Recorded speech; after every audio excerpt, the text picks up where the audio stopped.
Alright, good people. What's up? It's your boy D coming to you with another episode of the DA Experience. I'm coming to you live from my little abode, as I like to say. Thanks for all the love on the Proud Mary review last week. Blanked out there for a second. Thanks for all the love on the Proud Mary review last week. This is probably the best video I ever had, so let's keep that momentum going. This is video number 4 in my goal for 52. If you like what I'm doing, please comment. I loved all the comments on the last video. Love talking about these movies. Make sure you like, subscribe. What I'm going to start doing is the past 2 weeks put up a vote of what new release I should go see this weekend. Last weekend, Proud Mary won. This weekend, the review about to get. So, your winner was Den of Thieves. That's what I went and checked out this weekend. And let me say, January just must be like a dump for movies. Like that month where they got something they made, they got to put it out. It's either going to be bad or it's going to be meh. This fell into the meh. The preview looked okay. They used good music. It seemed like the cast was all right. Pretty much I only knew who 3 people in the trailer were, and that was Gerard Butler, who's the, pretty much the star of the movie. 50 Cent off of that power acting ability, and Oshea Jackson Jr., aka Ice Cube's son. These are the 3 main guys in the movies, or that's the driving force in the promotion for the movie was.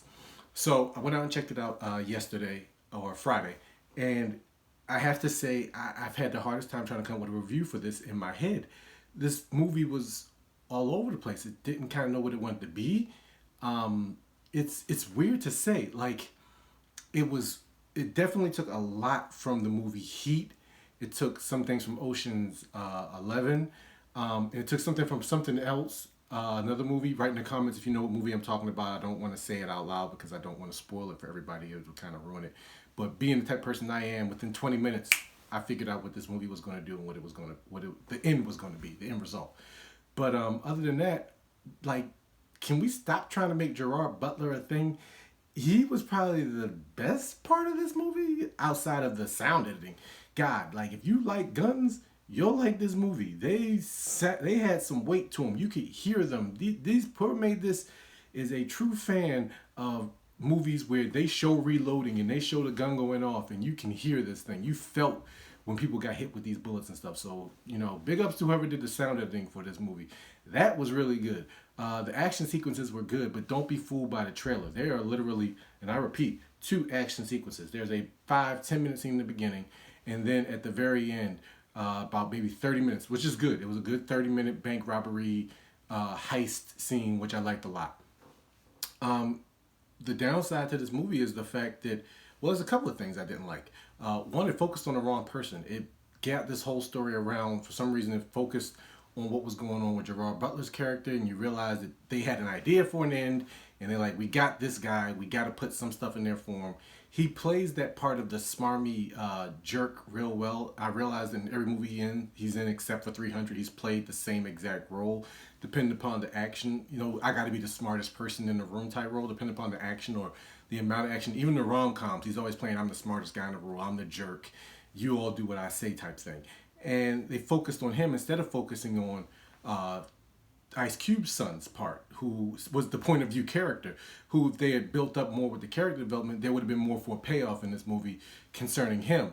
By focusing on Gerard Butler, and they made him such a jerk, no matter what happened to him, even the good parts of his life, you didn't really care. I felt myself like, oh my God, this is just boring. It was just a lot of dragging on that it didn't need. The movie was probably 2 hours and 15 minutes long, and they could have cut out about 30 minutes and just focused on the plan and coming up to do with what was going to happen in the actual heist at the end.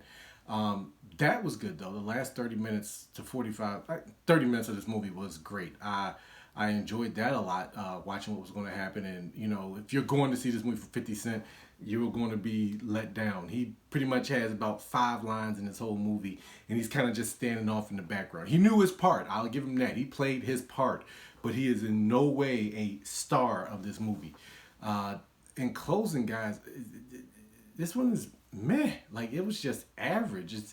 I've seen better action movies. If you want to see a better action movie or a better heist movie, if you want the dramatic side, go see Heat, which this movie took a lot from. And if you want the more comical side or more character development driven side, go see B, Ocean's 11. Those two are better options than going to see this. It pretty much will be forgettable within the next week. No one will be talking about Den of Thieves in the next 10 years. So I'm going to give this one 2 bullets out of 5. Pass on it, wait for it to come on Netflix. There is no rush to go see this.